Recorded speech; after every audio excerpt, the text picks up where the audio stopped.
Steve Gamache here with another Chef Knives to Go quick look product video, and what we have this time is the Kohetsu Shinano Aogami or Blue No. 2 Gyuto 210mm knife. So this line of knives is a core steel of Aogami, or what's known as Blue Paper No. 2 reactive high carbon steel from Hitachi. They've done a nice middle of the road 62 for the Rockwell heat treat on that, and the construction is a 3-layer sandwich with softer stainless steel cladding on either side of that core steel. The core steel is reactive, as mentioned, and I've got a bit of a patina going here from using this blade, testing it out. The stainless cladding makes your maintenance a little bit easier because there's less reactive steel to deal with. The weight on the knife, this is somewhat substantial. It's 6.5 ounces, 184 grams. You'll see the blade thickness on these is kind of a thicker, meatier blade. The edge length is about 215 on this one. 215 millimeters, or about 8.5 inches. The dimensions and weights will vary a little bit from knife to knife on these, but that's what this one is. Overall length are right about 14 inches with this handle. The spine thickness, these are fairly thick blades coming out of the handle, and then they thin out quite a bit, but they're not like super skinny blades, so they've got some heft to them and they're pretty stiff.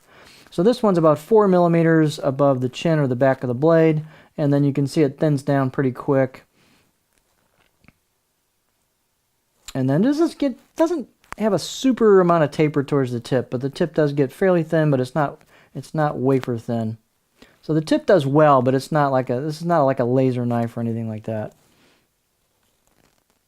The blade height is 47.9 millimeters at the back of the blade.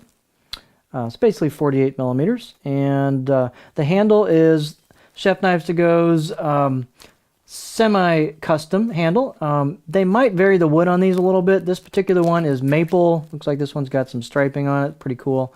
And wenge for the ferrule. But again, they could offer some different combinations on that. Really good fit and finish on the handle. Everything's really nice and smooth. Everything's tight. The install's tight. Just nice job on that. The circumference of the handle, where the ferrule meets the main part of the handle, is about 3 inches or 75 millimeters or so. It's a pretty standard size. We've got a nice curve here for your finger on a pinch grip, so plenty of board clearance for most people, I would think. The out-of-the-box edge on this was a 5 out of 10. It's got kind of an average edge for a Japanese knife, and it'll get a whole lot sharper if you want to sharpen it. The steel sharpened up really well for me. You've got a machine, I shouldn't say machine, but a horizontal finish, sanded finish on these. And the cool thing about that finish is when you clean a knife, you're usually wiping it this way, especially with towels and such, when you're drying it. So any scratches on the cladding will tend to be horizontal like this. And so the cool thing is that it just merges with the pattern, the scratch pattern on the finish, and makes those less obvious. You've got kind of a faux Kasumi finish on it, giving away to the core steel at the edge, and you can definitely see the patina there I'm getting from various things I've been testing it on. You've got some hand-chiseled kanji and then some smaller embossed kanji on it on the right side of the blade, and the left side of the blade is plain. The finish, they've relieved the spine and the choil a little bit, so it's pretty comfortable right out of the box. We're ready to roll. Let's take a look at it on our cutting board.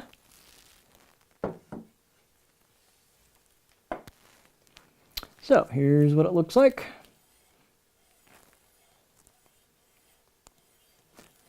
Little bit of a flat towards the heel, not too much, kind of a gentle belly, and it kind of rises a little more sharply towards the tip. And you can see I can get pretty high on this one and not dig it in. So this will rock really well. And just a little bit of flat towards the back. So fairly curvy blade, but lots of room towards the tip for rocking. As I said, this is not a laser, so the performance is good, but it's not going to be, laser just goes through things. It's, I hate to use this word, but I'm going to use it anyway. This really felt like a workhorse to me. It just has a solid feel. Again, it's not a super high performance knife, but it's a good performing knife, and it just has a robust feel to it. So just a really nice knife. It'll get a lot of work done. I could see this in a pro environment for sure.